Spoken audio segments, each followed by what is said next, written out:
Our first speaker is Dr. Liam Chawke, Respiratory Consultant at University Hospital, Kerry. Dr. Chawke's presentation is entitled Pulmonary Fibrosis. So with that, I'll hand over to you, Doctor, now. Thank you. Sorry. You can all see that, okay, Justin, yeah? Yep. Okay, great. Good morning to you all, and thanks very much to ILFA for inviting me to speak this morning. My name is Liam Chawke. I'm a newly appointed respiratory physician in University Hospital, Kerry, and along with my colleagues, it's my great pleasure today to chat about IPF for the morning. It's going to be a very basic talk, and please feel free to ask any questions through the chat box or to the Q&A box as you see fit. As I mentioned to the panelists before we came online, that my wife is working, so I have 3 kids downstairs who I'm hoping are behaving themselves and hopefully doing what you see in the top left-hand corner, but probably doing what you see in the bottom right-hand corner. But as long as I hear some background noise, I know that they're okay. Silence will be a warning sign. So just an overview of what IPF is in terms of its symptoms, its clinical presentation, its diagnosis, its management. And while I speak on IPF this morning, some of these principles apply to other non-IPF progressive fibrotic interstitial lung diseases, which I'll allude to briefly in some of my slides. So what is IPF? So essentially, to break it down, so idiopathic means we don't know the cause of it. Pulmonary relates to the lung itself, and then fibrosis is scarring of the lung. And if you look at the hand on the bottom right-hand corner of the screen, so we have an injury or cut to the hand. It starts off by becoming inflamed, and then it can heal by scarring. This is in the basic sense what happens in the lungs, maybe not so much an inflammatory component, but certainly the scarring process. So essentially we have a disease that causes our lungs to become scarred, and therefore their function becomes less efficient. So the problem with IPF is that it can look very similar to other fibrotic lung diseases, and people with connective tissue disease like rheumatoid arthritis, scleroderma, or myositis. Some of these patients will ultimately develop an interstitial lung disease that can look a bit similar to idiopathic pulmonary fibrosis. And some other conditions like a hypersensitivity pneumonitis, where you inhale something into your lungs, it causes an inflammatory type reaction in your lungs, and you end up with some scarring of your lungs. And the most common of these would be farmer's lung or bird fancier's lung. So who gets idiopathic pulmonary fibrosis? So it's extremely rare under the age of 50 years of age. It's more common in adults of older age and slightly more common in men. It's more common in people who have smoked or previously smoked and worked in dusty or in industrial environments. And it's usually sporadic, but it does run in certain families where you get familial pulmonary fibrosis, but it's beyond the scope of this talk this morning. The numbers of people that we see getting IPF is increasing.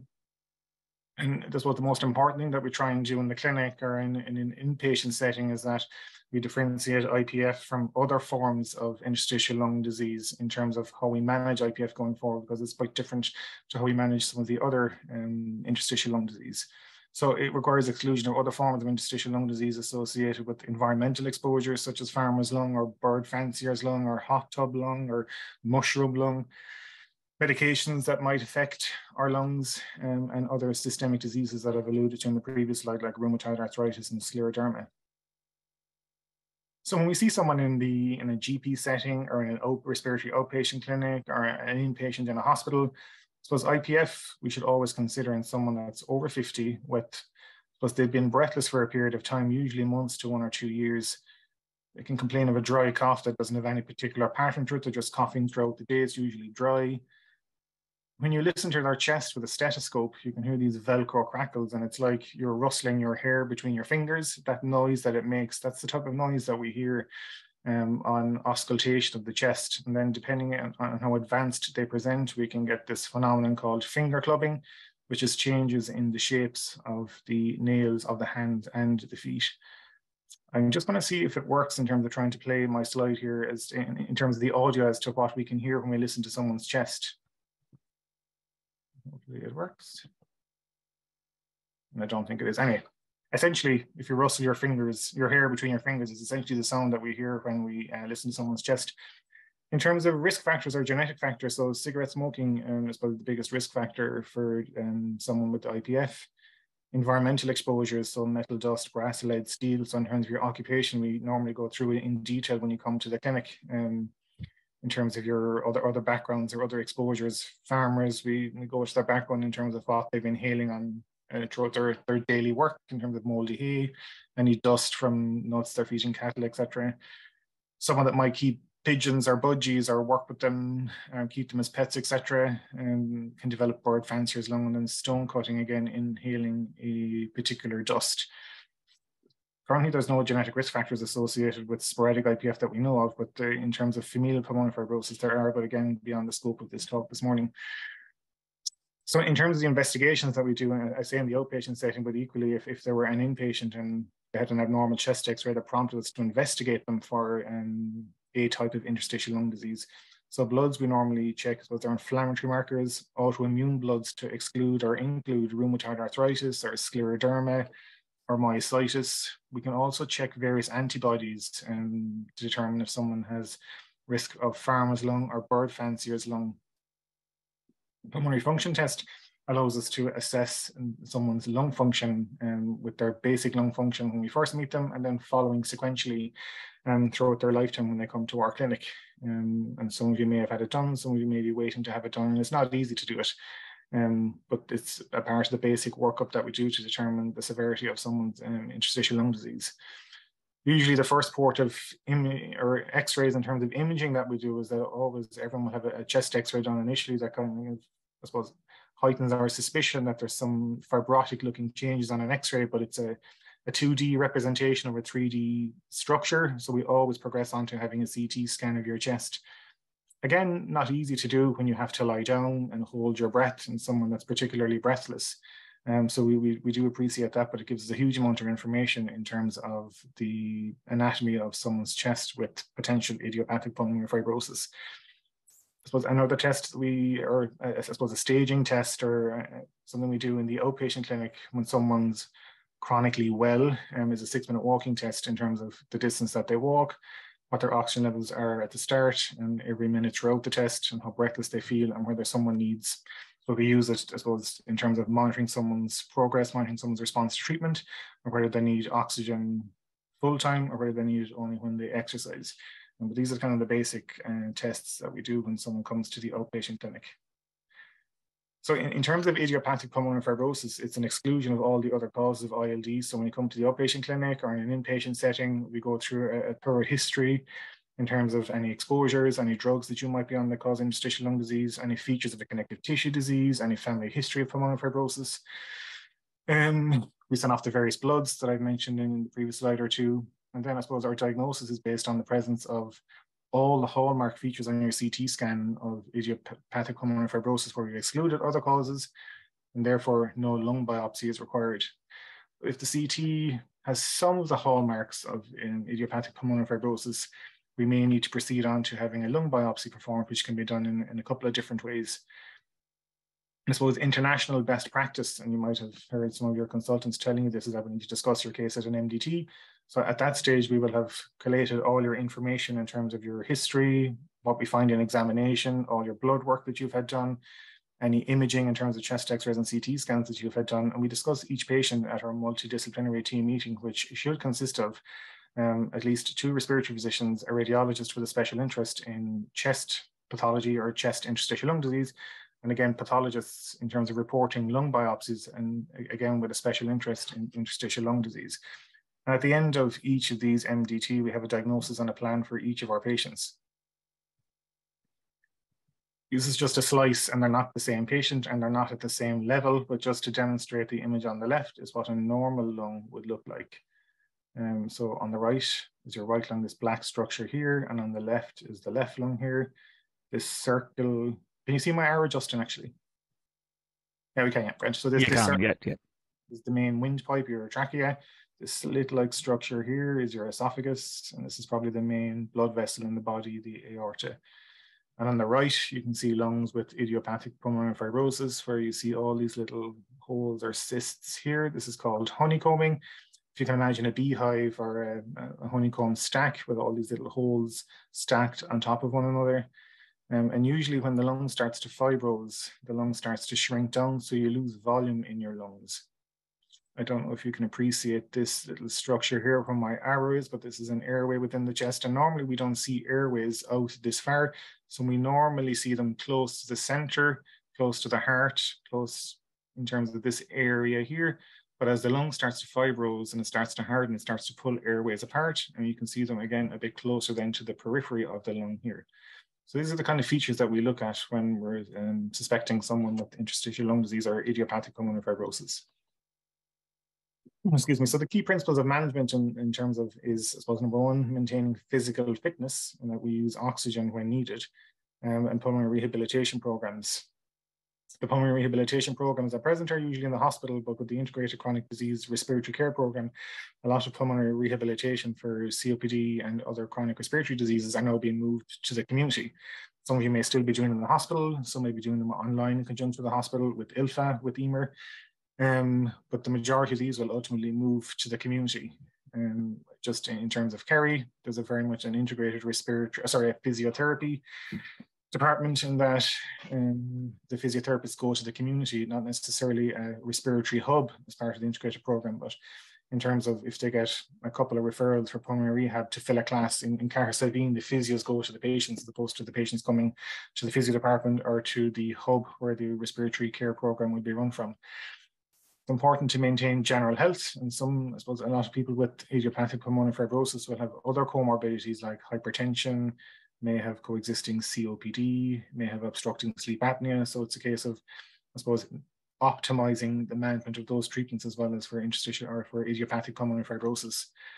Avoiding infections like COVID and influenza and respiratory syncytial virus, which is rampant at the moment. Preserving lung volume, and then always keeping in mind, I suppose, quality of life and symptom management. In terms of our symptom management, excuse me, we often, I suppose, enlist the care of our palliative care colleagues. So their role has expanded in the last number of years to dealing with symptoms and refractory symptoms that we sometimes as respiratory physicians have difficulty controlling. I suppose the two biggest ones would be cough and dyspnea. And I suppose it's now more in vogue that we have interstitial lung disease and palliative care MDTs to discuss patients and how we can best manage their symptoms and improve their quality of life. I took this slide from the American Thoracic Society document. It's one of the guidelines that we use for investigation management, diagnosis and management of interstitial lung disease, but I think it encapsulates a lot of what I've spoken about this morning. So starting from the left, your diagnosis of IPF, treatment considerations in terms of pharmacological therapy, in terms of nintedanib and pirfenidone, which I'll speak about in a second. Non-pharmacological management in terms of oxygen supplementation. So we may see someone in clinic or in the hospital and we suspect they're desaturating or their oxygen levels become a bit low. And as an outpatient, we'll refer them for a 6-minute walk test and an arterial blood gas to our oxygen assessment clinic. And I suppose there's 3 outcomes there. 1, they don't need any oxygen. 2, they need oxygen or ambulatory oxygen when they're exercising. Or 3, they need it full time. It's really important that we never forget about pulmonary rehabilitation in terms of any patient with a chronic respiratory disease, that they have access to a pulmonary rehabilitation class. We also have to think about comorbidities. So in terms of pulmonary hypertension, so we can measure systemic blood pressure when we put a blood pressure cuff on someone's arm, we measure the blood pressure in the body, but there's also a blood pressure circuit between the heart and lungs. As blood goes from the heart to the lungs and the lungs back to the heart, that can increase in someone with a chronic respiratory disease that's chronically hypoxic and that their oxygen levels are chronically low. That blood pressure circuit increases and it makes someone more breathless. And in basic terms, the treatment for that is prescribing oxygen appropriately. Gastroesophageal reflux is important to recognize in someone with IPF and to treat appropriately. Obstructive sleep apnea, again, important. And there's a slight increase in risk in someone with IPF for lung cancer, but we will be seeing you in clinic at least every 3 to 6 months. And these are the kind of questions we will be asking in terms of trying to tease out the presence of and management of these comorbidities. And again, important in terms of symptom control, that if it gets to the stage where someone's quality of life is being affected by breathlessness and cough, and we as respiratory physicians feel we need to collaborate with other medical healthcare professionals, we often ask our palliative care colleagues to see these people, our patients, sorry.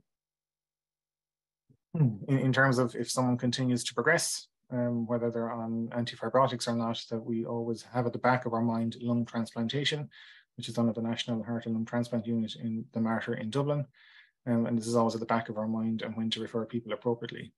So in the clinic, we monitor for disease progression with the pulmonary function test every 3, 4 to 6 months with a 6-minute walk test, repeating your CT scan. So HRCT that you see there is high resolution CT scan. It's a dedicated fine detail scan looking at the anatomy of your chest.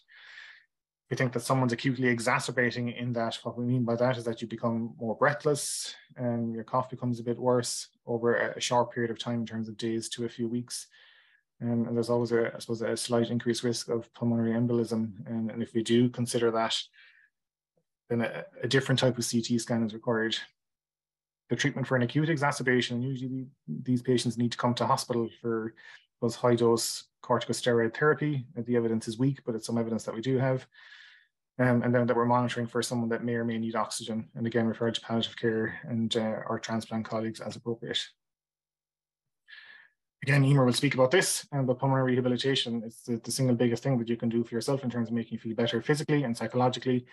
You can participate in the class without oxygen when you need exercise, or if you're on it full time. And as I mentioned, pulmonary rehab is now becoming a community-based program that hopefully everyone should have access to. Lindsay will speak about these, but just to briefly introduce them, there are only 2 FDA-approved treatments for IPF at the moment. OFEV or nintedanib, which is 150 milligrams at full dose twice a day, or esbriet-pirfenidone, which is 3 tabs 3 times a day, or now has a full dose 1 tab 3 times a day.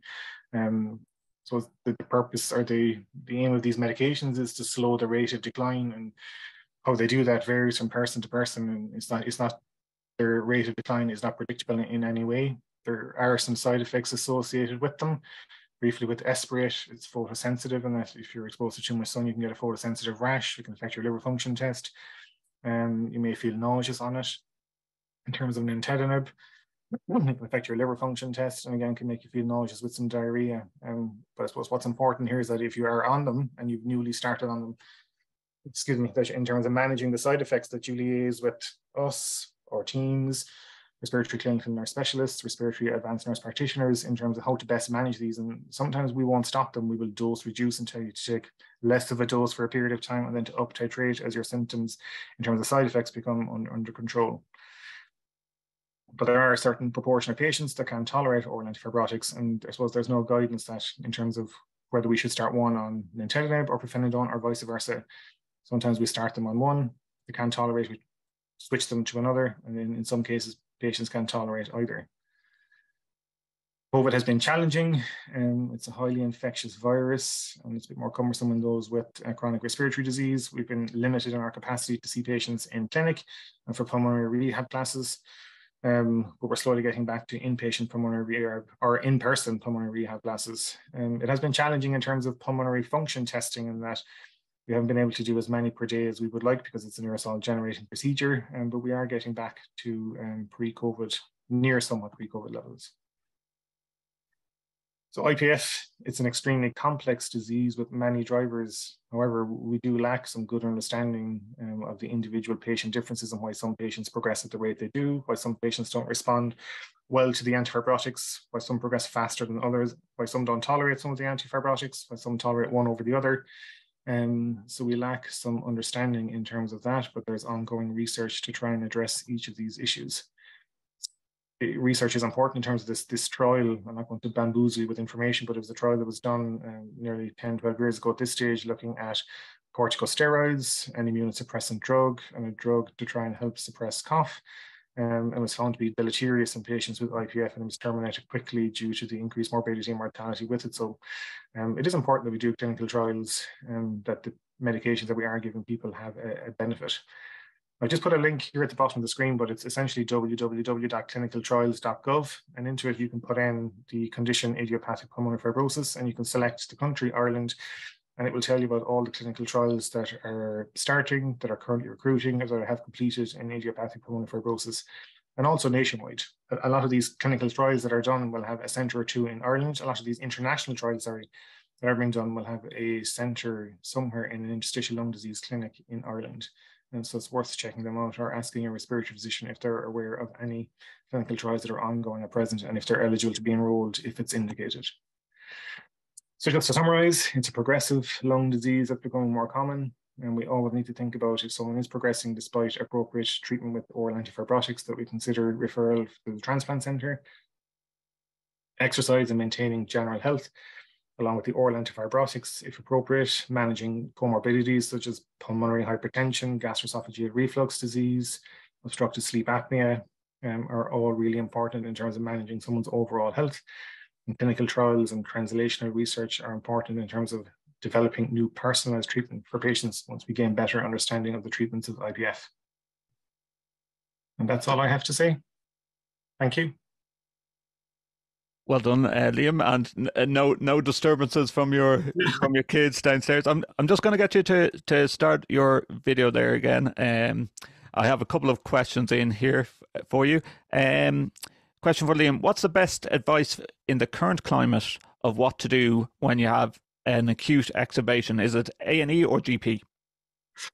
I suppose, unfortunately, in most hospitals, the only way to get into the hospital is through the emergency department. It's not the best way to do it, but normally, I suppose, if someone has an exacerbation, they will need high-dose steroids. Some may need antibiotics, even though it's not evidence proven. Some will need to exclude any other potential causes of their breathlessness. So ultimately, it will be pick up the phone to phone their respiratory physician or respiratory clinical nurse specialist, advanced nurse practitioner, or someone on the interstitial lung disease team to alert them to what they're experiencing. But they'll ultimately end up, I suspect, in the hospital to optimize their symptoms. And on oxygen recently, and information seems to be limited, who can advise around the use of oxygen for first timers?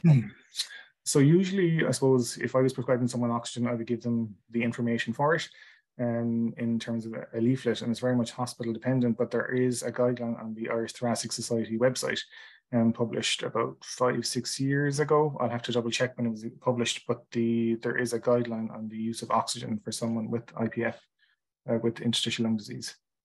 Okay, we get two more questions here. Is talcum powder considered irritant? Not that I'm aware of, but I will check it out. But I suppose if it is an irritant and someone starts coughing when they take it, I suppose it's something that should be avoided. But I will check it out in terms of as a cause or an environmental or an inhalation exposure for triggering IPF in a genetically susceptible individual. And last question for the moment. And of course, if you have questions throughout the webinar, you can stick them in the Q&A box, and all our panelists have the ability to answer them and write to them. What do you do to preserve lung volume? I think that's going to be a question that's going to be coming up later on when we talk about exercises. But yeah, so I suppose that we identify and diagnose early, that we get someone on antifibrotic treatment, I suppose, as quick as we can, and pulmonary rehabilitation.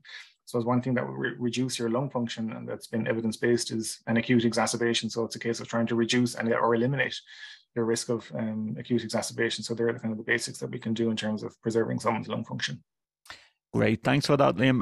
I'm going to move on because we're conscious of time, and I'm going to ask Eddie to introduce the next panelist. I'll get you to unmute there, Eddie. Thanks for that, Liam. No problem, thank you. Thank you, Dr. Liam. Most informative, really, really very interesting. Thanks again. Our second speaker is Lindsay Brown, Advanced Respiratory Nurse Practitioner at St. Vincent's University Hospital, Dublin. Lindsay's presentation is entitled Managing Medication. With that, I'll hand over to you, Lindsay. Thanks to ILFA and to everyone for the opportunity to talk to you today. I've been asked to talk to you about medication management, and I'm going to talk to you about that in terms of the principles of medication management and its impact on patient safety, but also talk about the two antifibrotic drugs latterly. So medication management is a vast and complex issue, and it covers a number of tasks. Now, I'm not going to touch on all of these today, but again, the focus will be on patient safety. So why is that important? So medicines prevent, treat or manage many illnesses or conditions, and are the most common intervention in healthcare. According to the World Health Organization, between 30 to 50% of medicines prescribed are not taken as intended, impacted upon by the number of people with long-term conditions necessitating the use of several medicines. And 49% of the Irish people over 50 years of age have at least one long-term health condition, and 65% of adults over 65 have two or more long-term health conditions. So what is a long-term health condition? It's a condition that cannot at present be cured, but is controlled by medication and or other treatment or therapies. And we talk about multimorbidities, which exist if you've got two or more long-term medical conditions simultaneously. And these are strongly associated with physical and functional decline, decreased quality of life, and increased healthcare usage and costs. A study by Trinity in 2021 found that in an Irish population, morbidity or multimorbidity was at 38.6%, which internationally is relatively low in comparison to America, where it's 60.7%. And this study also noted that we have a world population both aging and expanding rapidly, and patients with multimorbidity are becoming the norm and have complex medical needs that pose challenges to healthcare capacity and cost. So we talk about prescription medications and polypharmacy, and a study by the HSC in 2020 found that 44% of the population interviewed were on prescription medications in the previous 2 weeks. This increased to 87% in the 75 plus age group, with 32% also reporting the use of non-prescription medicines in the previous 2 weeks. So we talk about polypharmacy, and in adults in over 50, Tilda also did a study in 2012, which showed that 69% were taking regular medications, and about 20% of the over 50s were taking more than 5 medications. So we just look at hospitalisation. 11% reported being admitted to hospital as an inpatient on average 1 time per year. And in the 75 plus age group, 21 to 24% of people were admitted to hospital on average over 3 times a year. And actually 8% of all emergency department admissions were drug related, according to Sheahan in 2013. So we talk about appropriate polypharmacy. So what does that mean? It means that prescribing for an individual for complex conditions or for multiple conditions in circumstances where those medicines use has been optimized and where the medicines are prescribed according to best evidence. And that means medicines being optimized. So in order to do so, we require a person-centered approach to the safe and effective medicine use to ensure that people are getting the best possible outcomes from their medicines effectively. But that needs to take into account that individual's needs, preferences, and values, and involve them in shared decision-making about the treatments that they're willing to accept and the care provided to them, with obviously the overriding principle being to minimise harm. But nevertheless, errors do occur. And joking apart, drug incidents or near misses are taken very seriously and are subject to reporting, analysis, and quality improvement initiatives. We also have to be mindful of allergies and anaphylaxis. So essentially, if you develop a rash or an itch, or you get swelling of your tongue or your lips, you are clearly allergic to those drugs and you should never take them again. But the important aspect of this is know clearly what that drug was, so that you can in future inform health professionals that there's never a risk that you receive it again. Further sources of error includes things that we call salads. That means sound-alike, look-alike drugs. And that could be because the packaging looks similar, the medications are similar colour, or the word sounds quite similar. So, for example, bisoprolol is a laxative and bisoprolol is used for high blood pressure, and you wouldn't want to be mixing these up. Similarly, people talk about proprietary drugs versus generic drugs. So proprietary drugs are the initial drug onto the market, and millions have been invested in the research and development of these drugs. So the drug companies are given a patent for circa 20 years, because it can take them 12 years in the development to get the drug to the market, and they need to recoup monies in order to reinvest in further research and development. Generic drugs, on the other hand, when the patent runs out, any drug company can make the same medication without undertaking research and development, but they're essentially the same drugs, but the generics are cheaper. And then, of course, if people are taking OTC meds, that's over-the-counter medications, then you don't need a prescription for those, but there's still the potential that they can cause harm in terms of perhaps drug-to-drug interactions. The other issue where errors can arise is in the administration of a drug. So you might take the incorrect drug, the wrong dose at the wrong time. You might take it at the incorrect sequences via the wrong routes. You might take it for too long or for too little. You might forget to take a drug on occasion, and you might try to play catch up, which can have implications for side effects. Dietary issues can arise in terms of administration of medication. Some need to be taken with food, some without food, just a glass of water, and some drugs are affected by grapefruit juice because it interferes with the pathway along which they are designed to work. Similarly, if people have multiple presentations to hospital or their GP, there can be lots of changes to their medications. And it's very important that you know what the changes are, what your new medication is. Have you had to stop another drug as a result, or have you got to put a drug on hold temporarily? And adverse events can occur, and they can be reported to the Health Products Regulatory Authority. So drug-to-drug interactions can also occur. And one of the drugs that very commonly this can happen with is an antibiotic, and some of you may have already received this, and that's called clarithromycin or classes. So sometimes if someone is to be commenced on that antibiotic and there isn't another suitable alternative, they may have to hold other drugs that they're on, such as a statin that might be used for cholesterol levels, or say colchicine for gout because it increases toxicity. So the key issue is there's a danger that there's lack of information. So it's important that you get information from the prescriber or the specialist nursing team regarding medication that you are being prescribed, because to be forewarned is to be forearmed.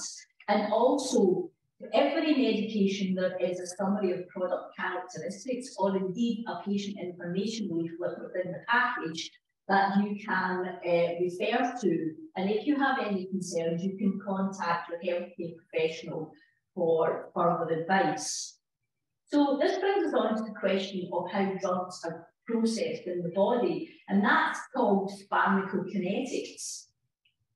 And pharmacokinetics begins with the drug being liberated. So when you ingest a capsule, the capsule breaks down, and then the contents are absorbed into the body via the gut and go into either the bloodstream or the lymphatics. And then they're distributed around the body via carrying agents or transporters. And they are generally metabolized by the liver and broken into the active agent and also waste products, which are subsequently excreted by the body, either in the bowel or generally by the kidneys. But this process can have factors impacting upon it. And this is just an indication of some of those. So with aging, we can have reduced liver, kidney, gastrointestinal function, which will impact on the processes of pharmacokinetics. We can have reduced body fluids, and also reduced memory, dexterity, and some sensory difficulties that can impact. And also, if you've got increased body fat, so for example, if you're morbidly obese, you might require dose adjustment and further monitoring of medications.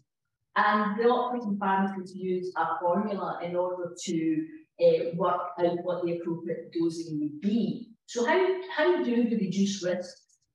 So we require robust systems to report, identify, and learn from medicines related patient safety incidents.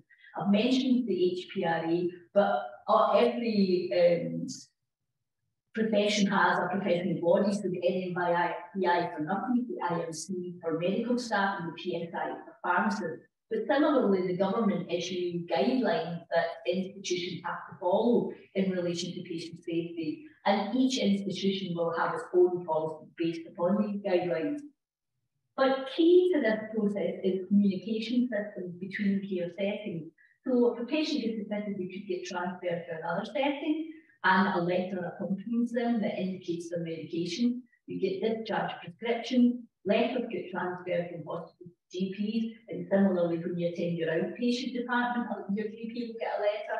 And if you come into a hospital, there is a process called pharmacy reconciliation, where if you're uncertain about what drugs you're on, your pharmacist will contact the GP or your local pharmacy to establish exactly that. But it's extremely helpful if each individual has a medication list.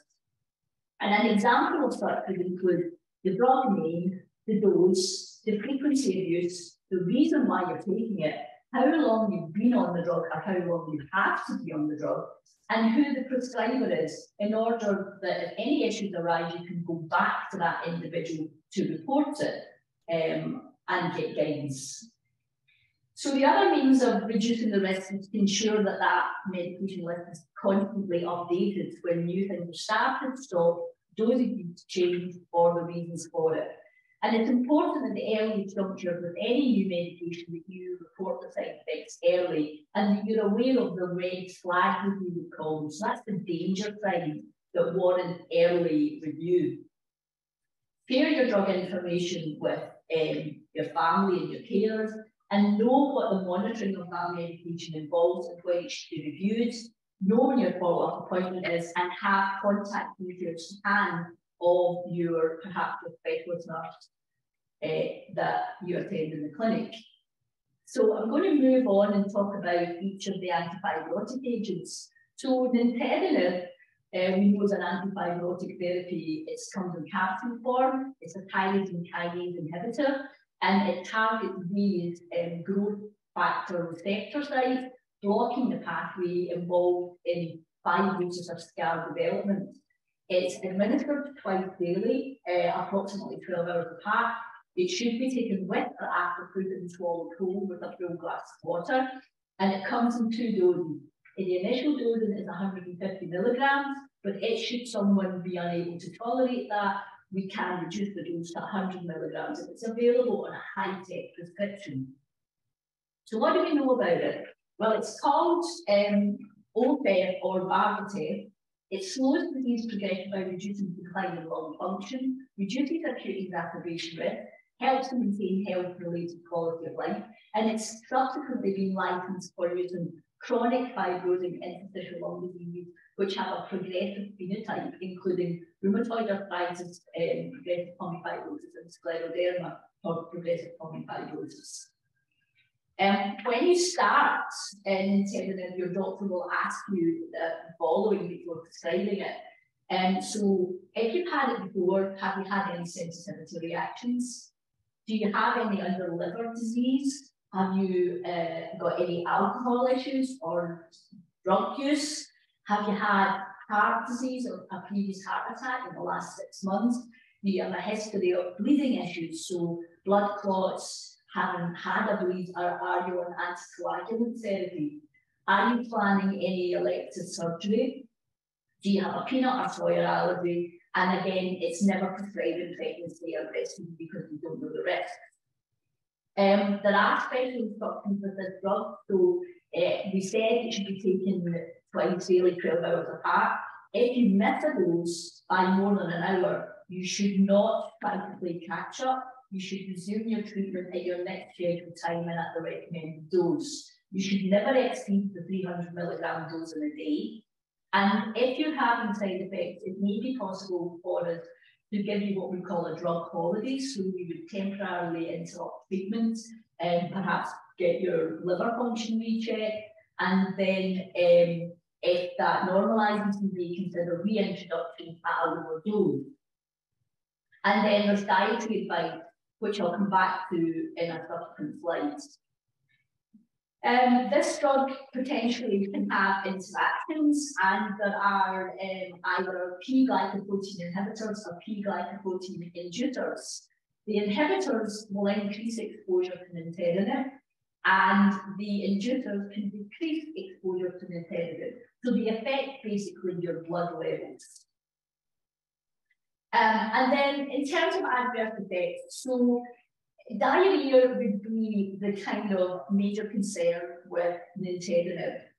But in the study, the impulsive studies 1 and 2, they actually found that only 3.3% of people developed diarrhea to a severe intensity. The majority of people would experience it either not at all or to a mild degree.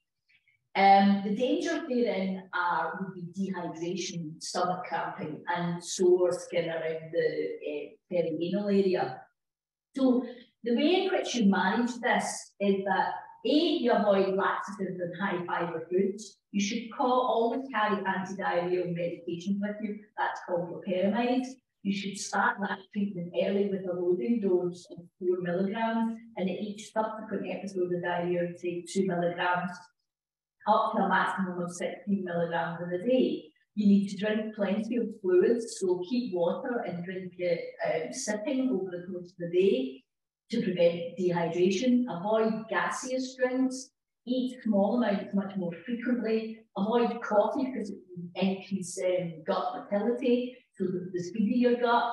Avoid alcohol, sweet, spicy, greasy, fried foods, and maybe go for low-fat options. Make sure you maintain your hygiene around the perianal area, and you can use barrier creams such as the Panthen. And if you're experiencing diarrhea excessively, obviously inform your IPF specialist immediately so they can make a call on the action to be taken.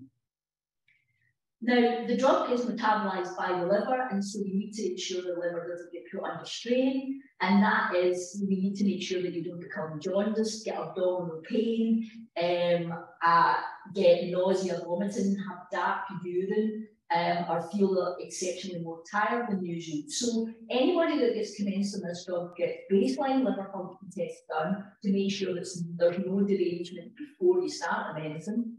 And then you get your liver function checked every month for the first 3 months, and then 3 monthly thereafter. If your liver function is deranged at any point, the drug will generally, depending how much it's deranged, the drug will either be reduced in dose, or it may be stopped temporarily. Liver function will be rechecked, and then you may be able to continue with the drug. But if your liver function remains 8 times greater than the normal upper limit, the drug will be discontinued, unfortunately. And then, of course, there is the potential that it can cause nausea and vomiting. And so you can take anti-sickness medication for this. But again, watch the foods you're eating, so not spicy, fatty, acidic foods or very heavy meals. Avoid strong odours. But try to make sure you're taking foods that are high in protein and calorific intake. Wear loose clothing. You might use fan therapy to help with the nausea and vomiting. Cold foods can help. And try relaxation techniques. And again, inform your IPF team. So that moves us on to the final antifibrotic drug, which is called pirfenidone or Esbriet. And not as much is known about its cause of action. So it comes in capsule form, or rather tablet form now, and it kind of reduces the production of scar tissue or fibers, and it's thought to regulate TGF-beta and TNF-alpha mediated pathways. Now, the dose with this has to be titrated upwards over a course of 3 weeks. So you start on a 267 milligram tablet 2 times a day. Week 2, you go up to 267 milligram tablets 3 times a day, and in week 3 and thereafter, should you tolerate it, you would remain on 801 milligram tablets 3 times a day. If you don't tolerate that, you may be able to get some benefit from staying on the lower dose of 2-3 times a day. And it's approved in Europe for use in mild to moderate IPF, and that's since 2011. Now, pirfenidone has the dangers of weight loss. And so it's important you weigh yourself before starting this medication and then on a weekly basis, because we don't want you losing excessive amounts of weight because that can impact on your muscle strength. Again, liver functioning testing is required, and that's every month for the 6 months and then 3 monthly thereafter. Again, you should report any side effects you experience to your respiratory nurse or physician, or who can guide you on any action necessary. It also has the potential side effect of hypersensitivity to sunlight, so it's important you protect your skin by wearing factor 50, even in dull days in Ireland, and you wear hats and long sleeves when you're out in the sunlight, and if you wash your hands, you renew the factor 50 after doing so. Other special instructions is that there are certain medications that can increase the side effect of this drug, and therefore alternatives may be required if you need to be commenced on them.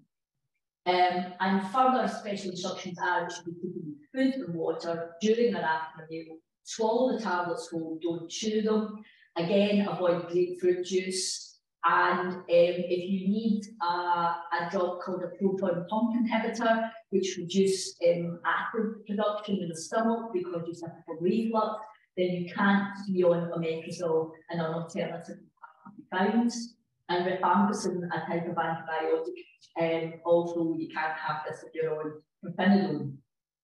Okay, so the same actions can be taken regarding nausea. As I mentioned previously, I've mentioned about the actions to take in terms of sensitivity to sunlight, but I would just say that avoid gas-producing foodstuff that can cause bloating. Similarly, it can increase reflux, but also it interferes with the movement of your diaphragm and can affect the depth of breath that you can actually inhale. I'll move on from that. So what we know about pirfenidone is that it reduced decline in 6-minute walk test distance. It reduced disease progression as reflected by lung function, exercise tolerance, and progression-free survival in patients with IPF. It's associated with fewer deaths, and overall, it's a safe drug with acceptable side effect profile. So, and finally, my take-home message in relation to medication management is I would suggest that you use a dedicated pharmacy for all your prescriptions, because your pharmacist is a gatekeeper and their vigilance can prevent the potential for drug-to-drug interactions or for you being doubled up in therapies unnecessarily. I would suggest you create a medication list and you update any changes on that at regular intervals, that you read the patient information leaflets that come with medicines, that you keep the medication in its original prescription pocket, or you get your pharmacist to give you a dose box so you know what time you take your medications at, that you know the benefits of medication versus the risks, that you ask about potential drug-to-drug interaction risks, that you follow the administration instructions to the letter, that you don't attempt to play catch-up when that is if you omit a dose, that you attend for your blood test to monitor drug tolerance, and that you inform healthcare professionals of any side effects you experience, no matter how small they may seem, and any elective surgery that's planned going forward, you might require the medication, particularly nintedanib, to be held, and make sure you know who to contact for guidance, and finally, know the red flags that warrant an urgent hospital visit. Thank you very much for your time. Thank you for that, Lindsay. I think Liam has been very busy on the Q&A box, and he's been answering a lot of the questions that have been coming in. So I think you're sort of off the hook. Let me just make sure that there's nothing. No, there's nothing actually else there. Liam was answering some questions on the different types of drugs as well there. I'm conscious of time, so thanks for that, Lindsay. I'm going to hand over to Eddie to introduce the next speaker. Thanks, Justin. Our third speaker this morning is Eimear Bell. Eimear is a respiratory physiotherapist whom some of you may know from the weekly ILFA online exercise classes. Eimear's presentation is called Benefit of Exercise. So I'll leave it with you, Eimear, now. Thank you.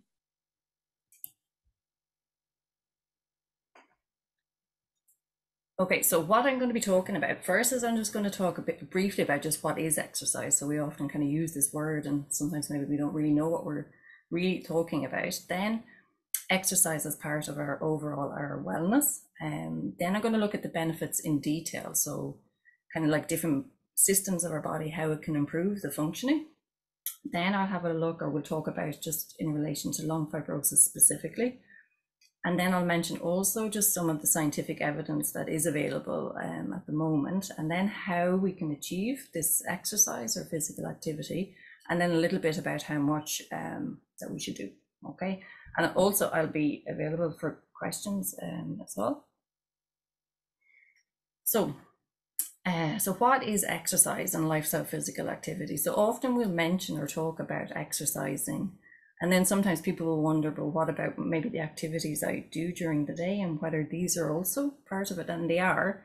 So I'm just going to kind of go through some of these like definitions. So lifestyle physical activity is termed or defined as your daily accumulation of at least 30 minutes of activity. And this can be planned or unplanned leisure. So occupational, so that could be to do with your work or maybe like house tasks and gardening, for example, as well. But to be at least moderate in intensity so that you would feel that your heart and your breathing rate will be coming up a little bit, but that you will be quite comfortable. Then the use or the word exercise then is normally when we're talking about a physical activity that is performed repeatedly over an extended period of time. So kind of like a specific time period, so 10, 20 minutes, 30 minutes. And normally you have a specific objective. So it could be like to do with a sport, to improve in a sport, or to do with your just fitness, your health, and trying to improve like different aspects of your physical body or your mental well-being.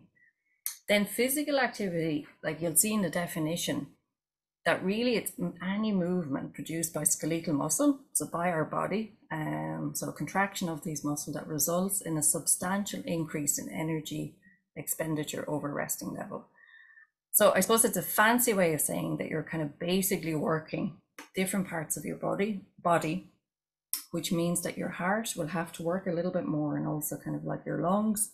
And then this basically is that you're using more energy, which is good for you. So physical activity really encompasses both of the other two things. Okay.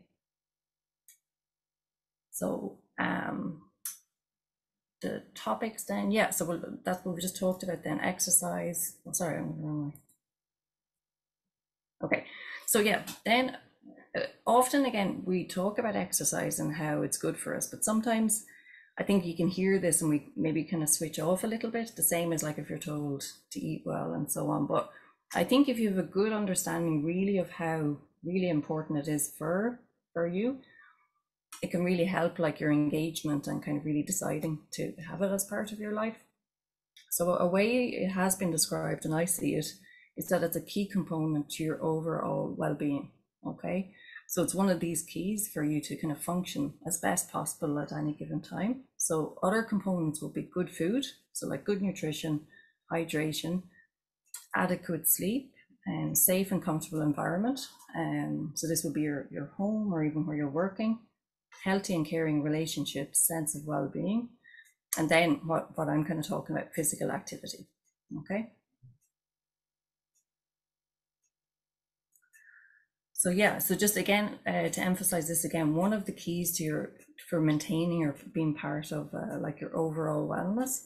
So if you can see it as us as a person, that we are like the physical body, which we'll be talking about a bit more later, but also our mind, thoughts and emotions, and then our sense of self. So exercise can help improve our physical body, but also our mind, so kind of like our mood, and then our sense of self, and then these in turn will interact with each other. So the whole idea is kind of being as well as you can be at any given time. So when I say at any given time, this would depend on if you have a medical condition like lung fibrosis, or even if there's other like medical conditions as well. So you're trying to work with yourself as you can. So now I'm going to look at some of the benefits more in detail. So like looking at different parts of our body, but remembering again that these can interplay with each other. So an improvement in one can help another body system as well. Okay. So the first one I mentioned then is fitness. So this is like basically an improvement in the kind of functioning of your heart and lungs together, so that your heart is kind of performing and working as efficiently as possible. And then muscle strength. So getting your muscles stronger or maintaining the strength within them. Your flexibility. So this involves like different body structures. So muscles, tendons, ligaments, kind of fascia, like the joint itself. Also will help with your coordination. And it can help with balance as well, kind of maintaining your balance and also improving it. So this would particularly be in standing and walking. It will also help increase your energy levels. So as your fitness kind of improves, your energy levels will likely also improve. It can help maintain healthy blood sugar levels. Then, as I mentioned earlier, to do with getting your heart to be kind of function better. It will also help with your overall heart health. So like reducing your blood pressure or heart rate. It has also been shown to help with bone health. So increasing like your bone density and help maintain a healthy weight. It has been shown to help reduce systemic inflammation. And then, like I mentioned here, then some different conditions that it can help reduce as well, or even if the condition is present, to kind of improve the management of these conditions. So particular types of cancer, heart disease, diabetes, dementia, mood disorders. Okay, and then also we're just continuing, there are more. So cognitive function as well. It's also been shown to improve your cognitive function. So like your attention, kind of focus, clarity, improve your breathing pattern. Okay, so you will often become kind of more aware of your breathing and more comfortable with it. Then your sense of well-being, increasing body awareness. So this is more your ability and perception of your actual body, how it's moving and feeling different body parts move. So this can in turn help to have kind of better like body posture, and also this will kind of relate to your breathing as well. Decrease stress levels and improve sleep. So it has been now talked about that exercise can be seen as a drug. So again, it can be an interesting way of putting it, and it can help kind of resonate with some people or get them to see it as being really important, particularly if you're looking at exercise to help with a medical condition. And as a drug, it's it's holistic. So like you've seen all those benefits I've talked about, and how it's really part of kind of being as well as you can be at a given time. It's a very holistic drug or therapy. It's safe, so very rarely nasty side effects. Of course, you know, you do need to be mindful and to exercise at your own level, which I'll mention a little bit later. You can titrate easily, or when you talk about dosage of drugs, so you can dose easily. So you can exercise at your level, and on different days you can do different amounts depending on how you feel. And with medications, obviously this will be harder, but with exercise this is very easily done. Okay, so as I said, it is a key component of our wellness, so it should always be part of our life. So it's part of my life, and it's now more known, I suppose, and people talk about it. So even for children, of course, and as you age, it's also very important. But you can use exercise, like I suppose when I mentioned, as maybe looking at it like a drug or a therapy, you can look at it to target a specific symptom or a specific condition. So sometimes when we do this, we use the term rehabilitation, because we're trying to rehabilitate and kind of improve the body or a particular part of the body, and because it has been affected by something. So we try and get it as good as we can at a given time.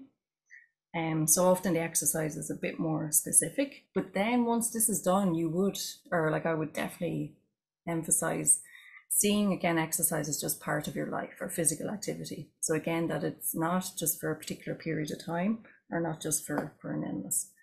So examples of when you're using it kind of specifically would be pulmonary rehabilitation, like rehabilitation after surgeries for like knee replacement or cardiac surgery, or if you've like poor balance, having falls, or a neurological condition. These are just some examples. So Now I'm just going to kind of look more at lung fibrosis and physical activity. So all the benefits I talked about earlier apply. So even when you have a particular medical condition, you want your body to function as best possible, and this will be kind of how you can deal as best you can with the medical condition. So remember, your key to your wellness, so that of your physical body, your mind, and sense of self. However, as I've mentioned, you can use it to target specific symptoms or kind of conditions.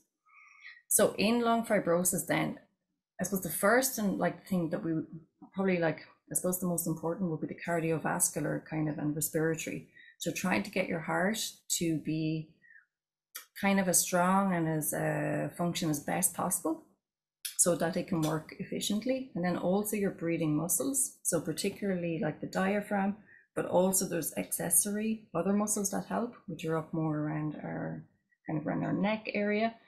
So to get these muscles to be fit and to have kind of more endurance so that they can work for longer. This will in turn help with your chest wall flexibility, so like the rib cage. And then with this, you'll get an increase, hopefully, in energy, a reduction in fatigue. It can also help reduce fear and anxiety, particularly related to your breathing and to activity. Because often with lung fibrosis, it's reported that people kind of reduce their activity because of the shortness of breath. And then this can lead then to kind of, I suppose, becoming basically less fit and less able. And then once people then maybe do try to become active, that they have a lot of fear in relation to their breathing.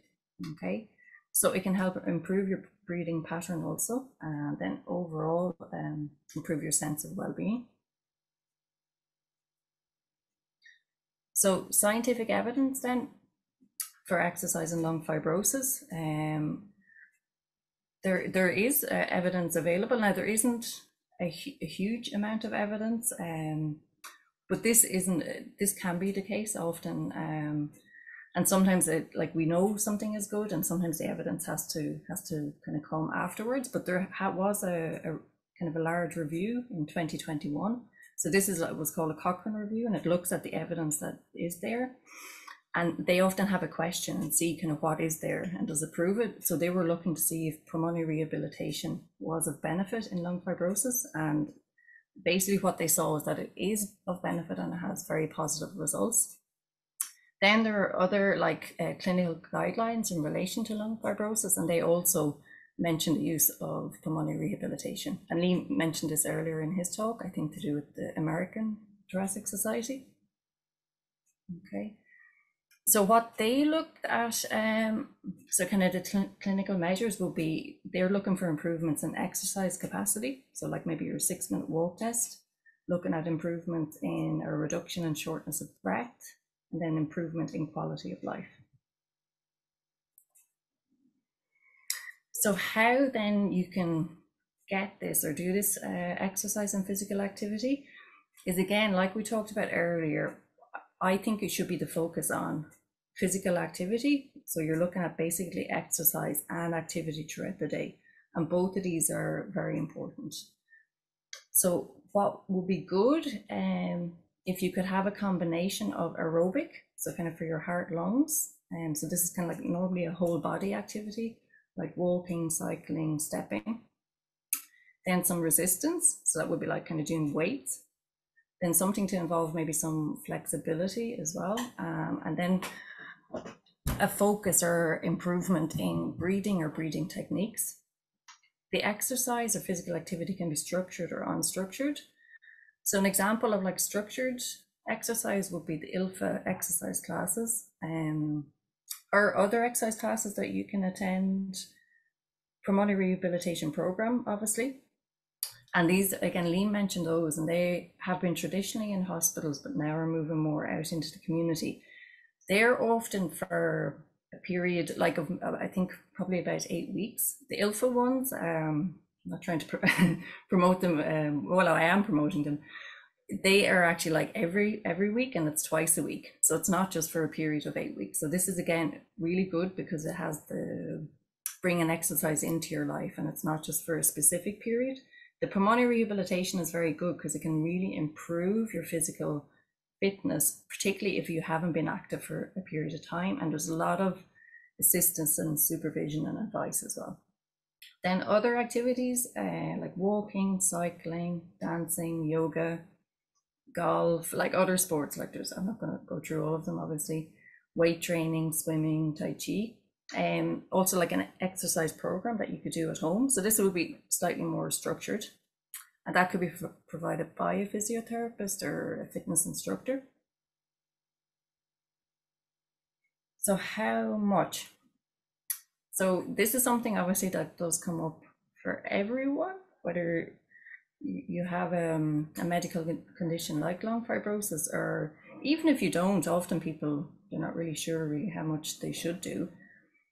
So first of all, just to mention the intensity. So this is kind of more to do with lung fibrosis.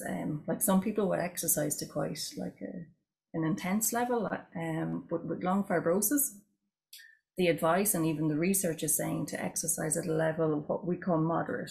So where you will be able to speak as well, so that you do feel your breathing is coming up, but that you would also be able to speak.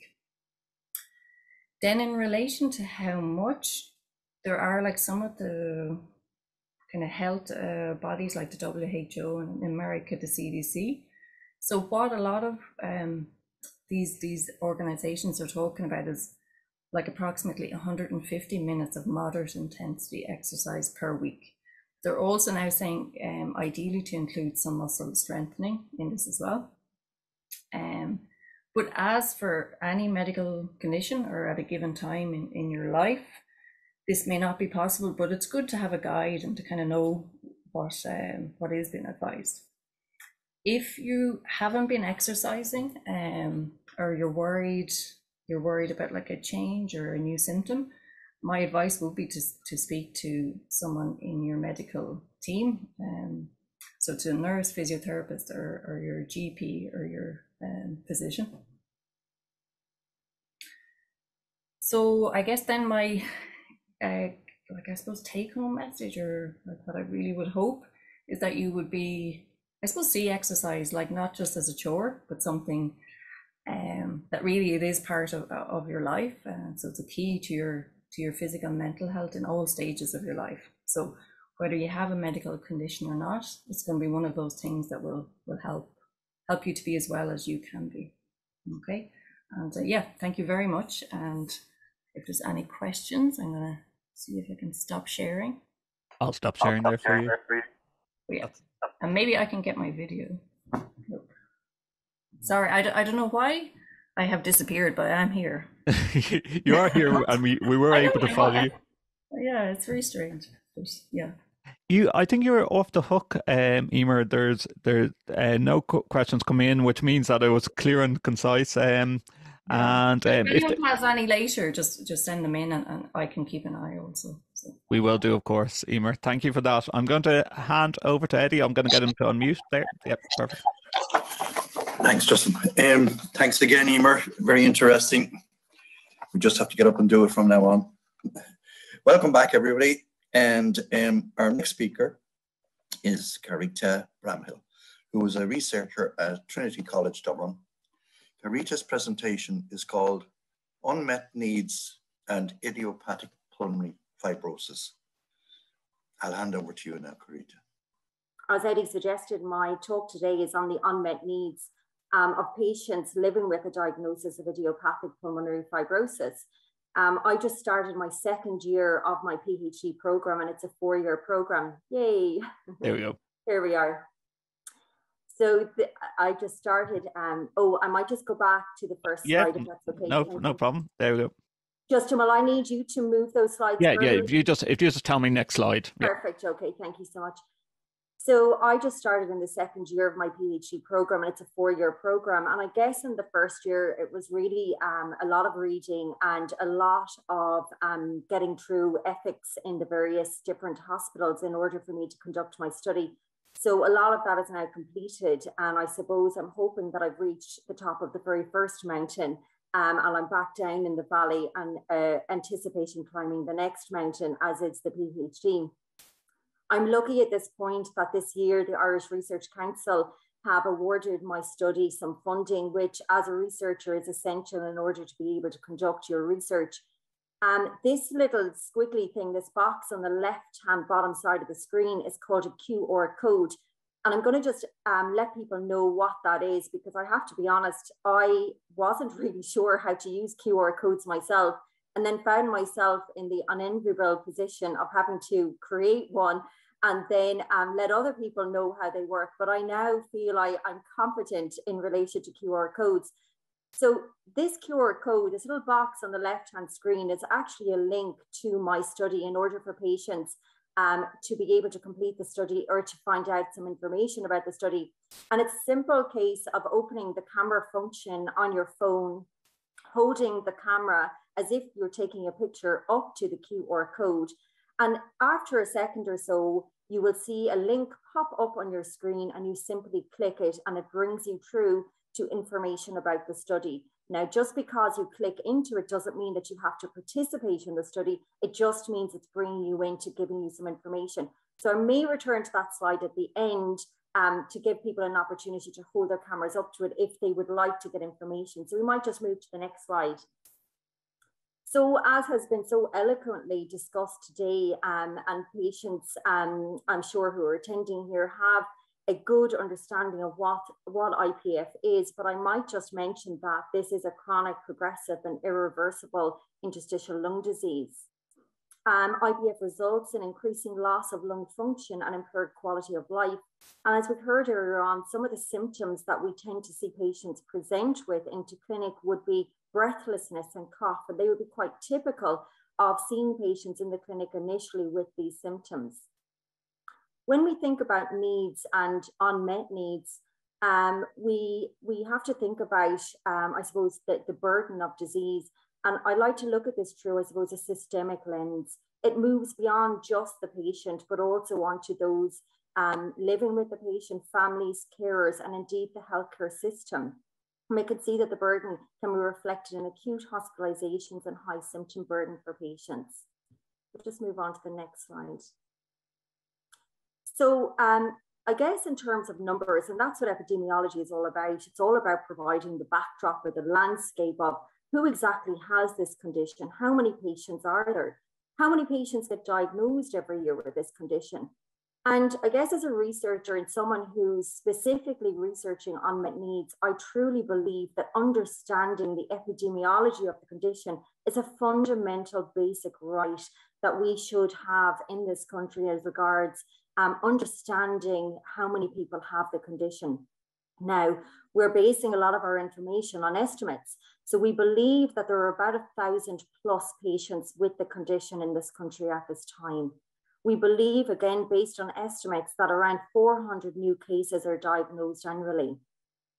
We have a national ILD registry that was set up in 2016, but unfortunately remains unfunded. So I guess it doesn't contain as comprehensive information as we would like. IPF is typically more common in males, and the most cases are presenting in those over 60 years of age. And I guess then when we move down to international figures, what I will say to you is, from my reading of the literature, is that it's saying in the journal articles that the incidence or the amount of people diagnosed with this condition is increasing every year. And there are a number of reasons why they attribute this. One is increasing awareness.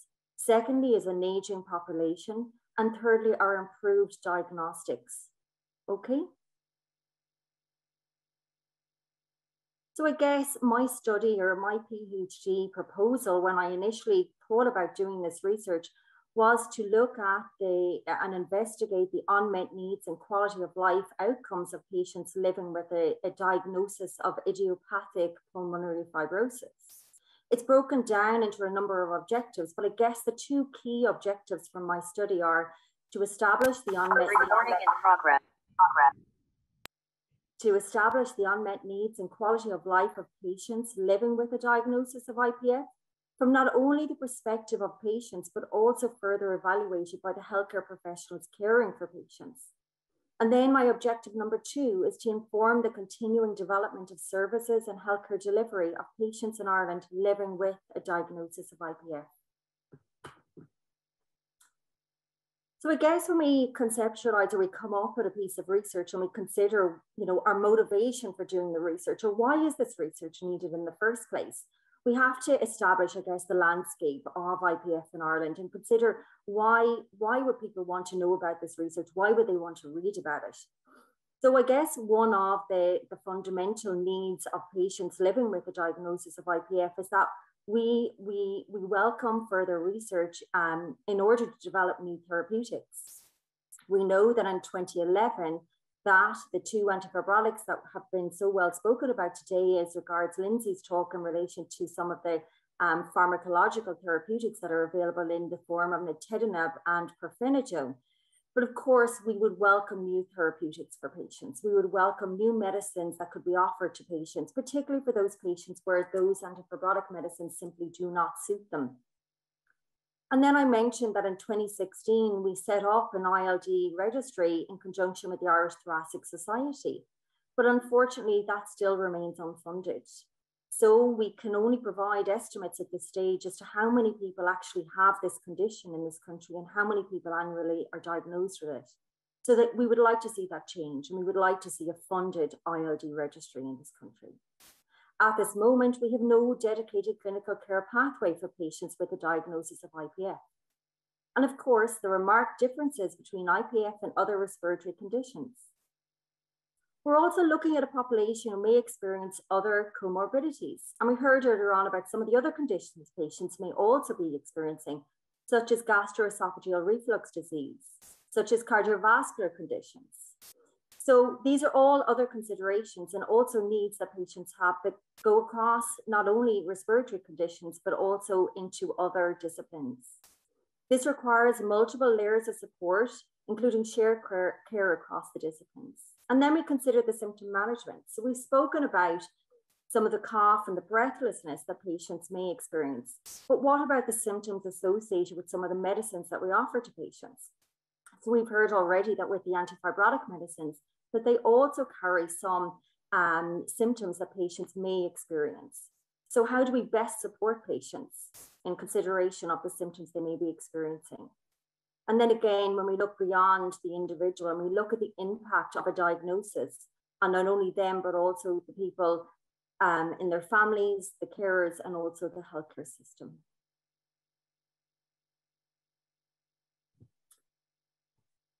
So the other aspect, not only when I look at the needs, but then I suppose hand in hand with that, I'm also looking at the health-related quality of life. And that refers to a person's satisfaction with aspects of life that may be affected by health. But it goes beyond this, and it looks at aspects of life such as freedom, quality of environment, and one's financial situation. Effectively, all aspects of life can become health-related. And I guess I created this little wheel here, this little diagram, to show the complex interplay between symptoms, perceptions, and reactions that may influence a person's health-related quality of life. So when we consider the journey of a patient with a diagnosis of IPF, we consider some of the symptoms that may impact their health-related quality of life. So we consider patients who may be experiencing cough. We consider the symptom of breathlessness, fatigue, emotional and psychological well-being. We heard from Eimear in relation to physical activity. But what of the patient, I guess, who finds that they're not able to be as physically active as they once were, and how best do we support them in relation to physical conditioning? And then I guess when there is a diagnosis of any kind, but in particular IPF, we consider one's independence and self-care, and we wonder about, I guess, our changing roles in the systems that we're part of, such as our family, our workplace. So on the left-hand side, I've kind of expanded on this health-related quality of life considerations. And I've moved into collecting information that I'm learning from the literature and that I'm learning from my interactions with patients in the clinical setting when I'm collecting information for my study. And I'm looking at some aspects that patients report to me that impact their health-related quality of life. So I consider the symptoms associated with some of the treatments that patients may be on and how patients are managing those. I consider things as simple or as practical as the burden of disease on frequent outpatient visits. So how is that for patients having to attend the hospital? You know, even something as simple as, you know, having to organize, where will I park? How will I get to the hospital? What's the cost of parking going to be? Who is going to take me to the hospital if I need someone to come with me? And then the interpersonal impact on the wider circle, including family, friends, and work. The impact on finance. And I think this is something that sometimes gets missed when we consider health-related quality of life, because sometimes we focus on the physical and psychological symptoms. But actually, in a paper by Van Manen in 2017 and colleagues, they talked about that health-related quality of life transcends simply the physical and psychological and moves into areas such as the financial impact on patients and families. So for patients who are experiencing this condition, are there impacts around, I suppose, devices or aspects of their health that they've had to self-fund? And what can that do, I suppose, to a person as regards bringing maybe levels of worry or concern in relation to that? And then access to the multidisciplinary team. So we've spoken so much about the multidisciplinary team members that can be really helpful to patients. But I wonder about the access that patients across the country have to clinical nurse specialists, advanced nurse practitioners, physiotherapists, pulmonary rehabilitation, because I wonder, is it equal at all centres? And that's what I want to find out. What's happening nationally from a geographical perspective? Is the care similar as respect access to some of these multidisciplinary team members that can support patients? And then we consider the information requirements. So do patients feel that they have adequate information? Do they feel that they have enough information? Would they like more information? And then aspects of isolation. We know that during the COVID-19 pandemic, many of our patients cocooned, had to, I suppose, take on disproportionate level of burden in relation to the COVID-19 pandemic, in relation to continuing social interactions outside the home. So did that lead to levels of isolation for our patients? And then, as I've mentioned, the comorbidities, so the other conditions that people are experiencing on top of having a condition of IPF. And then we look to the right-hand side of the screen and we think about things like education. So how can we serve our patients best? What way do patients want to receive the information? Is it through events like this, run through the Irish Lung Fibrosis Association? Is it in the written format? So do patients want to receive written information packs? Would they prefer conversational education where someone sits with them and talks to them about the condition? Would they prefer information given to them in small bite-sized chunks at each visit, or would they prefer a large quantity of information at the time of diagnosis? And I guess these are all the questions that I'm trying to answer through my research. And then we think of self-management. So how can we best serve our patients and support them so that they can self-manage their condition? We look to support groups. Is this something that will be helpful for patients, including patient advocacy groups? And then pulmonary rehabilitation. So are patients being informed about pulmonary rehabilitation? Is it something that they have access to at their particular centre?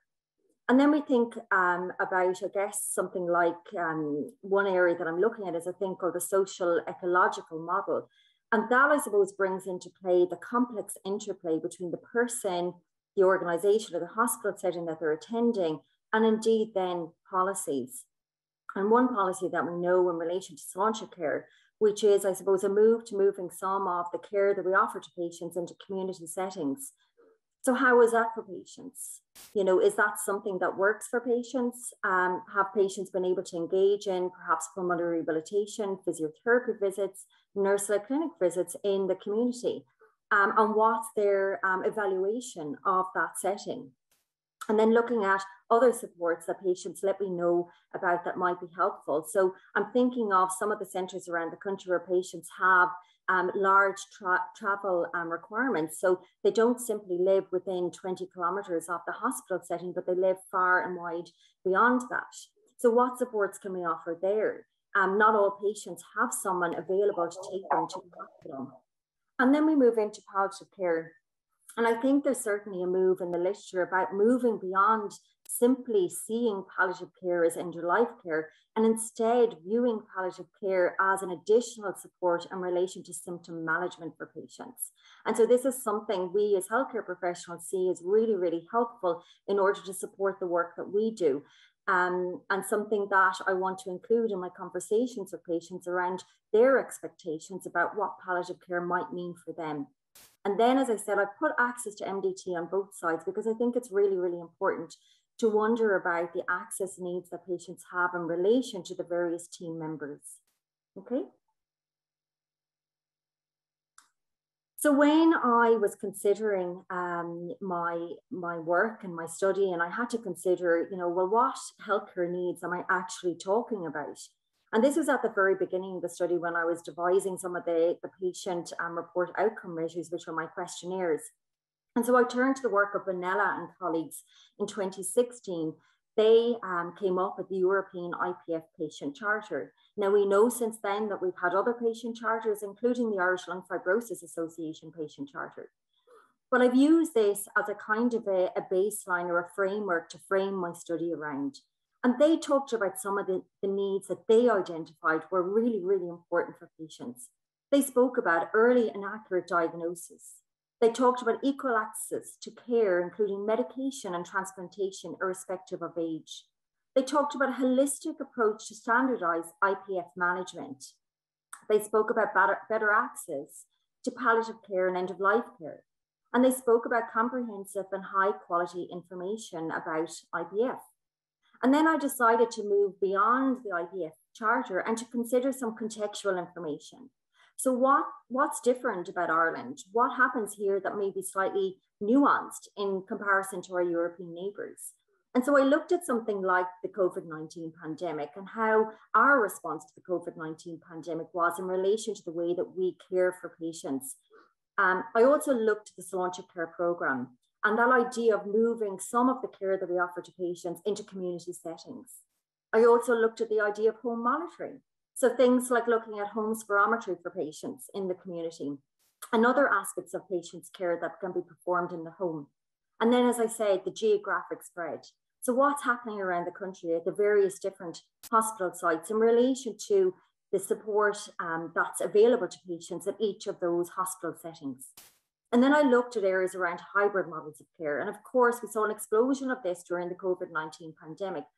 And that is in relation to, I guess, the face-to-face clinic and the virtual clinic. So what is it the patients want? Do they want a combination of both? Or would they rather just be seen in clinic in a face-to-face model? So these, again, are some of the questions that I'm trying to answer as I move through this research project, okay? So what exactly does my study include? So there are 3 key phases to the study. So phase 1 is almost completed and should be closed out by December of this year. And that included a quantitative questionnaire effectively for healthcare practitioners. So I wanted to find out from healthcare practitioners their evaluation of what they felt the needs of patients were. Phase 2 of the study then is the largest phase of this study, and that is the questionnaire that's going to be handed out to patients who have a diagnosis of IPF. And finally, in phase 3, this will be what we call a nested sample of participants. So that is participants who have been specifically chosen from phase 2 of the study to participate in phase 3. And that is once patients have obviously given consent to be considered for phase 3 of the study. And this will provide some, I guess, some of the in-depth and rich experiences of patients. And it will also allow me opportunities to follow up on some of the information that comes to light from those questionnaires in phase 2. As I said, phase 1 should be completed by December 22, and phase 2 and phase 3 should be completed by September 23, with a contingency to push it out to December 23. So hopefully all data will be in at that point. Okay, next page. Okay, so the hospitals that are included in this study at this point are the Mater Hospital, the Cork University Hospital, Galway University Hospital, St. James's Hospital and Connolly Hospital. So I have ethical approval to attend all of these clinics, which I've been doing since March of this year and will continue to do until September 23. So if you are a patient attending any of these hospital settings and you would like to talk to me, or you feel that this is something that you would be interested in, please do speak to your healthcare provider at each of these settings, as they will be aware of the study and can certainly signpost you to me, okay? And so one of my final slides here now is just in relation to the patient and public involvement. And I think this is something that's becoming essential and a really, really important aspect of our research, that we don't as researchers sit in a room and conceptualize research without actually involving the people that it impacts, and that is the patients. So earlier on this year, I worked with ILFA to establish this PPI group, which I'm just thrilled about. We've had our first meeting, which was absolutely wonderful. And that included, I guess, researchers, members from ILFA, and most importantly, patients. I have sent out what's called a scope and review protocol, or effectively a map for my literature review, a kind of a guideline document to patients and other members of the patient public involvement group to review and to give their feedback. And I guess throughout my research, I want to include and incorporate the patient voice throughout all aspects of my research, as I think it's essential. Okay. Okay, so final slide. So if you like the sound of what I've spoken about today, if you feel like you would be interested in getting more information, if this is something you feel that you could assist me with, in order to, I suppose, provide the correct statistical analysis for my study, I do need a sample of around 278 patients with the diagnosis of IPF. So if you are a patient who has been diagnosed with the condition IPF, you are being treated in a hospital in Ireland and you're over 18 years of age, and you would like to get information or indeed participate in the study, my email is Bramhill. It just has the one L in my email, c@tcd.ie. And yesterday, I'm thrilled to say I purchased a study phone. So I now have a phone number for the study. It is 089 234 9473. Justin, can we just go back to the first slide, if you wouldn't mind, for a second? Yeah, absolutely. People just a second. Sorry, I'll go to the last one and then start it again. Thank you so much. Thank you. So I just want people to just have that opportunity to look at that QR code. So as I said, I'll just call out the phone number again. It's 089 2349 473. And as I said, my email is bramhillc@tcd.ie. So that's BRAMHILC@tcd.ie.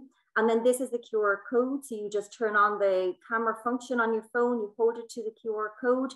And after a second or two, the study should come up on the phone.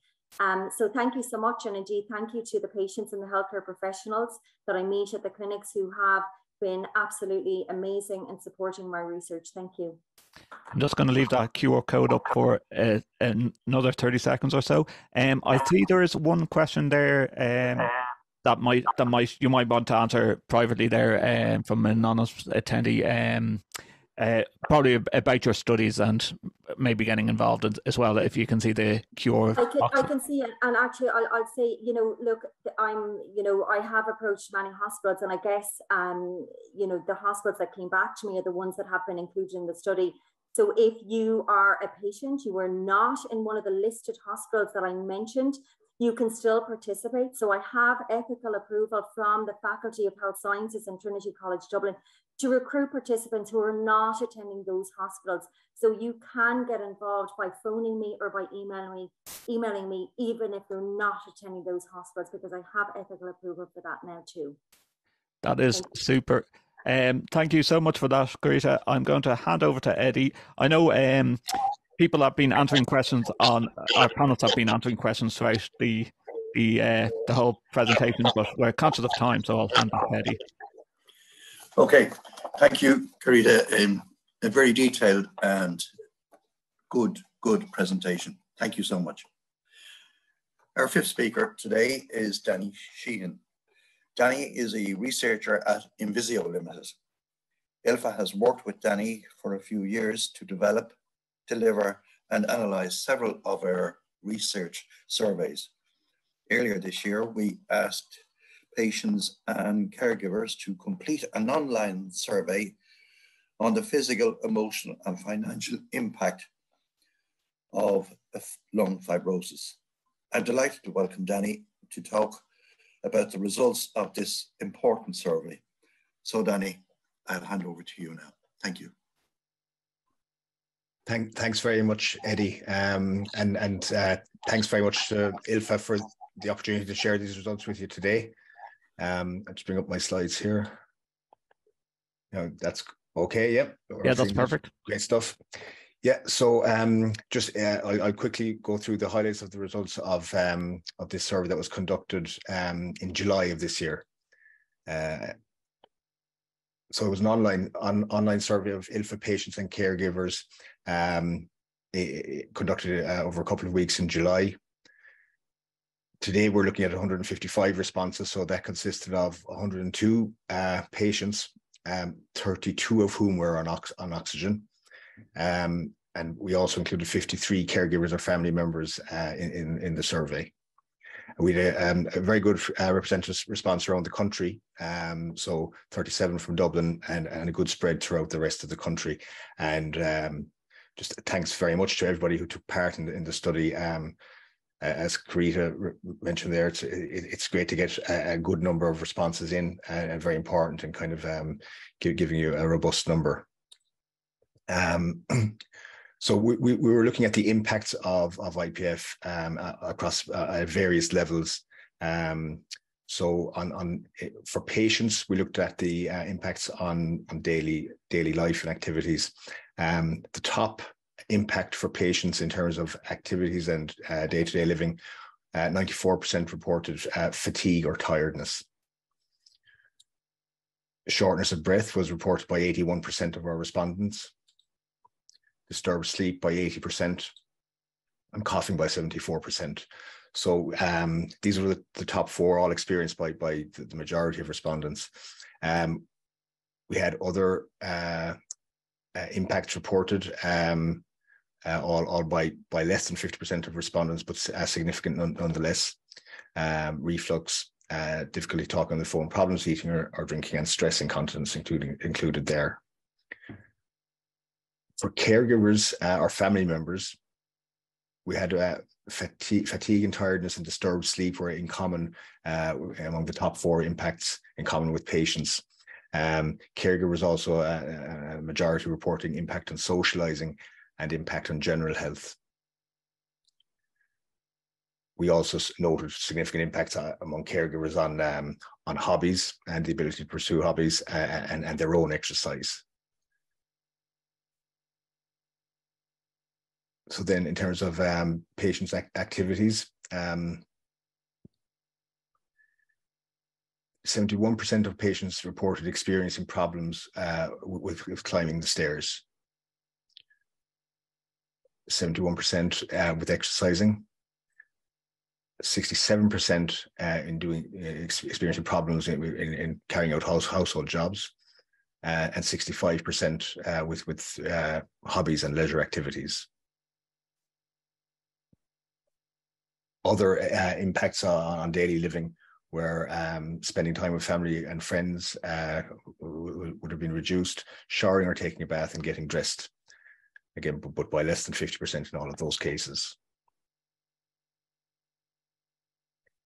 We also looked at the emotional aspects of IPF, and among patients, concerns for family members were the most common reported. Fear of getting an infection at 80%, and obviously, I suppose, with the presence of COVID, that's increased, and we did conduct a previous survey around the impacts of COVID as well.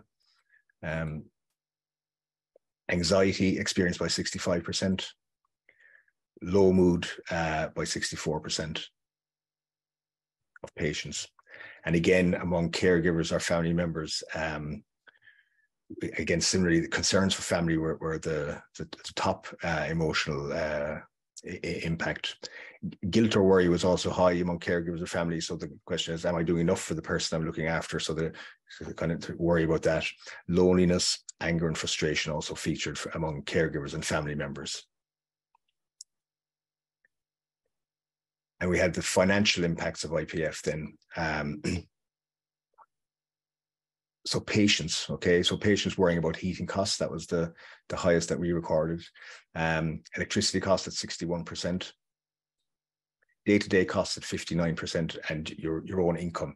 And I suppose it's important to bear in mind this was conducted in July. So I reckon, you know, if we were to run this again, maybe that electricity cost would be maybe higher on the radar as it is for everybody, I think, at this stage. And indeed, electricity costs were a worry for 68% of our oxygen users back in July. And then caregivers and family members, similar concerns in terms of the financial impacts. The highest one here, financial impact on the spouse or family, followed by electricity, day-to-day, and heating costs as well. Just continuing on the financial impacts, we did ask about electricity bills. So again, this was in July. The average bill amount that we recorded was €241. But again, people get different or different billing cycles, so you could be on monthly or 2 monthly bills. So when we broke it out, we asked about that as well. We broke that out. It works out at an average of €134 per month. And again, with the rising cost of electricity, that's only going to be higher right now. And I suppose that's very topical, and everybody is acutely aware of that at this stage. Impact on working life, 42% of patients had to stop working or retire because of the effects of lung fibrosis. So that, I suppose, combined with the financial concerns, you know, it would only add to that for those impacted in this way. In terms of supports and help then, 53% of patients had a medical card. And that rose to 72% among those on oxygen. 74% had help with daily activities from family or friends. 26% reported not having a family member or friend helping them with their daily activities. 6% had home help coming in. 15% had their home adapted. So they're just brief highlights there. I want to say thanks very much again to everybody who took part in the survey. It's really, really important to get good, robust numbers on these surveys so we can understand the day-to-day experience of ILFA patients, ILFA members, and caregivers and family members as well. So thank you very much. If there's any questions, I'll be happy to answer them. Thanks for that, Donny. I think we're clear on questions at the moment, which is great. If any come in, I'll let you know. I'm just going to hand over now to Eddie to introduce our last speaker and patient story. Eddie. Yeah. First of all, I'd like to thank Danny for his the results of the survey there. Very detailed. And thanks again for your presentation. It was really most informing. And to everyone who responded to the survey, the data generated from the research surveys are so valuable to ILFA, and a number of studies have been written up and published in some medical journals. So thanks again to everybody who participated, and thank you again to Danny. Our next speaker is Fionnuala Rice from Cork. We are delighted to have Fionnuala share her story with us today. Over to you now, Fionnuala. Hello, everybody, and thank you. Well, my experience to date will not be that different to a lot of my ILFA friends, I suppose. I was diagnosed in 2019. I have systemic sclerosis, ILD, so that I know what's causing my pulmonary fibrosis. I was, I suppose, complaining for about 3 years prior to that. I had, since 2016, been going to my GP with a persistent cough. I have to say I didn't notice the breathlessness at that stage, although I was having difficulty keeping up with friends, but didn't make the connection. Was fit, walked every day. Anyway, I was treated for nasal drip and asthma, and it was only in 2019 on holidays again that I knew something radically was wrong. going up steps, walking up any incline at all. I assumed it was my heart, the pain, the breathlessness. So on my return, I went to see my rheumatologist, who was treating me for scleroderma, which I had been diagnosed with since 2002. So he immediately sent me for a high-resolution CT scan, which showed up the pulmonary fibrosis. So I got a letter then informing me I had it on the day I got back from a holiday, and I didn't know what it was. So I Googled it. So I got a fright, no more than anybody else would. And just my world kind of fell apart straight away. And I assumed the end was nigh. So I was referred onwards then to a respiratory physician who organised, I had a bronchoscopy and a pulmonary function test and x-ray. And I had been on methotrexate for years for the scleroderma, and it was thought that perhaps that could have been in the mix, that apparently there's a train of thought out there that perhaps methotrexate can contribute to fibrosis. So I was changed from that to Celcept. So I continued under the care of my rheumatologist and the respiratory physician. So I was just getting the PFTs every 6 months, visiting the respiratory physician. At no stage was I told about pulmonary rehab, respiratory nurses, support groups. I was just told to exercise. And I was a year into the diagnosis then during COVID, and I treated myself to the Irish Times being delivered, and I saw on the back of the page an ad for ILFA advertising an upcoming event, and I got onto them and everything changed for me for the better after that. I was given information packs. I was invited to online exercise classes, yoga classes, sing for pulmonary health, and the information. They have been a huge support to me, for which I am very grateful. And as I said before, it's not just a practical help and advice that they are giving.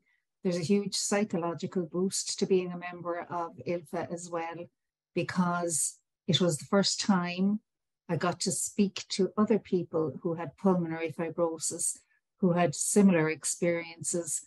And for those who are further down the line, they had worse experiences than I have had to date. So August the 31st, I was finally referred to the specialist centre here in CUH. So I thought I had it made, but I came away feeling a bit deflated, to be quite honest. I was told I'm not guaranteed a pulmonary function test before each consultation, and I don't see the point in a consultation without a PFT. Funding, it was indicated to me that funding was quite an issue. I asked about a respiratory nurse, and anyway, long story short, I accessed a respiratory nurse through the good offices of a friend of mine, also in ILFA, who very kindly rang me and gave me the name of the respiratory nurse, who was very helpful. I couldn't wait to get in touch with them because I believe that they are an invaluable resource. She explained to me that when I'm put on the OFEV in January, that she will come into play in a big way then, giving me advice, etc. I have been put on a waiting list for a face-to-face pulmonary function rehabilitation class. I've never had the 6-minute walk, and it's a kind of still hopeful. I must admit, especially having listened to this morning's presentation on the drugs, that I'm quite nervous of going on the OFEV. I'm worried about the side effects. I would confess to a lot of anxiety about that, because there has to be some kind of quality of life as well. And it seems to me that if you're unlucky enough to have the adverse effects, that the fun would go out of life to some extent or another. Pulmonary fibrosis has shrunk my world. I used to be in a choir, which I enjoyed. We got to go all over the place. COVID, of course, put paid to a lot of that. But even though singing is good for your lungs, I'm afraid to go back to choir because it's a large group. There are 40 people. Perhaps I'm overreacting. I know that there are some people in ILFA who are in choirs and who have gone back, but I'm just so afraid of picking up any kind of an infection at all, that I am living quite an isolated life at the moment. I live alone. My family are in Portlaoise, and they consist of my 89-year-old dad and my 60-year-old brother. So I'm listening to people who have carers and the problems carers have as well, but I'm thinking how lucky they are to have somebody to care for them down the line. I'm not on oxygen yet, and I pity my ILFA friends, as I would say, who are on oxygen again because of the, not just the inconvenience, but the cost of it coming into the winter. So other than that, I don't know what the future holds. I'm hoping that perhaps funding will come down eventually for pulmonary fibrosis patients. I know it's not included in the National Clinical Care Respiratory Programme, which is a bizarre situation to me. I would hope when service plans are being drawn up that pulmonary fibrosis would form a great part of a service plan to provide services for people in need for the following year. As in my case, the untimely diagnosis delayed matters. I believe that some GPs still wouldn't be too au fait with the ins and outs of pulmonary fibrosis, and that many people are not diagnosed on time, which is time wasted, basically. However, all of that doom and gloom, I'm still positive and hopeful for the future. I'm hoping they'll find a cure, maybe not in time for me, but down the line, I'm hoping they'll come up with therapies that will help and that will be well tolerated. And I'm just grateful for ILFA and all of my ILFA friends that I have made as well. They have been an enormous support to me, and I can't thank them enough. And I hope that's enough. Thank you for that, Fionnuala. I'm just going to unmute Eddie. It's great to hear patient stories. Absolutely. Thank you so much, Fionnuala, for being Fionnuala and being so honest. It's really, it tugs at the heartstrings, let's put it that way. You have been so honest and so inspirational.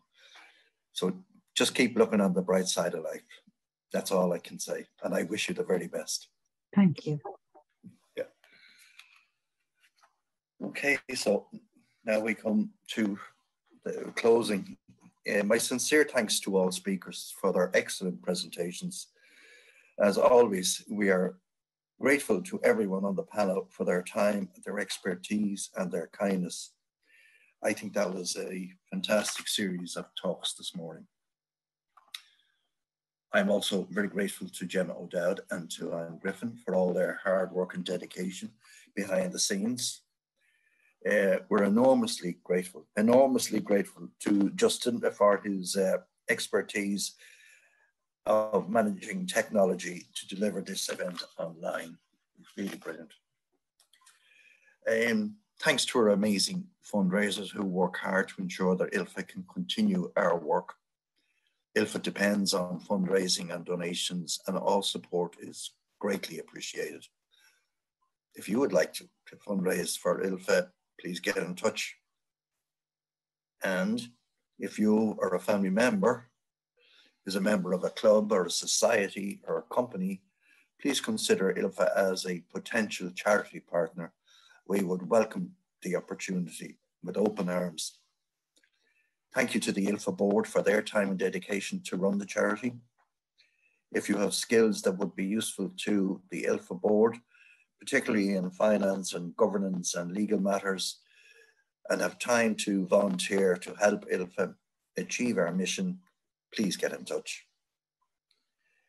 ILFA Christmas cards are now available to order, and we would appreciate your support to help raise funds and awareness.